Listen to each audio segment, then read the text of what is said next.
Corona महामारी के दौर में ईटीवी भारत की टीम भी अपनी जिम्मेदारियों को बढ़ चढ़कर निभा रही है। चंडीगढ़ में करीब 20 प्रवासी लोग पैदल ही अपने घर के लिए यूपी के हरदोई जा रहे थे, जिसकी जानकारी मिलने के बाद ईटीवी भारत की टीम प्रवासियों को ढूंढने निकली। इस दौरान रात के अंधेरे में पैदल ही अपने घर जा रहे लोग सेक्टर 28 के पेट्रोल पंप से कुछ दूरी पर सड़क किनारे मिले, जिसमें बच्चे और महिलाएं भी शामिल थीं। बच्चे तो मेरे छाले पड़ गए सब है। मैंने कहा गढ़वा स्टेशन से बैठा लेंगे, पर सर वहाँ से भी डंडे मार मार के भगा रहे, जल्दी जल्दी भाग जाओ, अपने घर जाओ। मैं रात में लेके कहाँ जाऊँ, छाले पड़े बच्चों के हैं। सुबह से हम लोग चल ही रहे हैं, बच्चे को छाले पड़ गए, हम लोग भी थक चुके हैं काफी बुरी तरीके से। हम लोगों के पास यहाँ भी घर नहीं है, हम लोग अपने घर जाना चाहते हैं।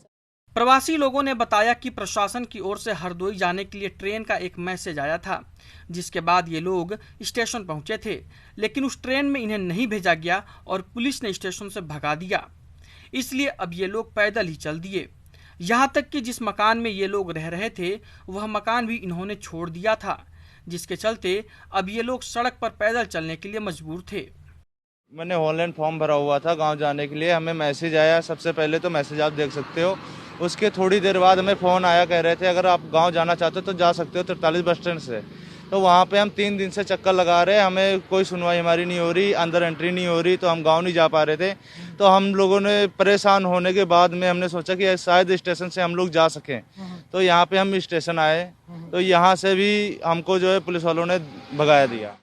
ईटीवी भारत की टीम को प्रवासी लोगों ने बताया कि उनके पास ना रहने के लिए जगह है और ना ही घर जाने के लिए कोई साधन, जिसके चलते वो दर-दर की ठोकरें खाने के लिए मजबूर हैं।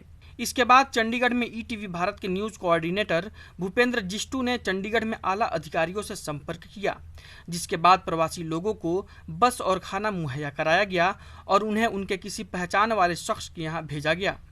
मुझे किसी का कॉल आया था कि ऐसे कुछ लोग सड़क पे अभी घूम रहे हैं, तो मैं यहाँ पहुँचा तो मैंने इनके रीज़न पूछा कि क्या हुआ, तो इन्होंने अपनी व्यथा बताई है।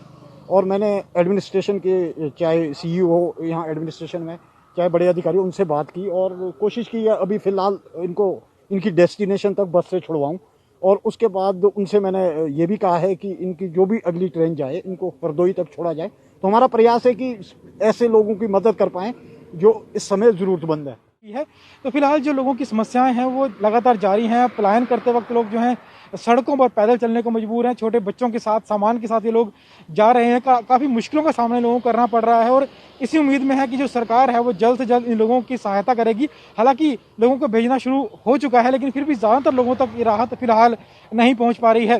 देखना होगा कि सरकार कितनी जल्दी लोगों को राहत पहुँचाती है और इन लोगों को जो मुख्य बात है अपने गृह राज्यों तक पहुँचा पाती है।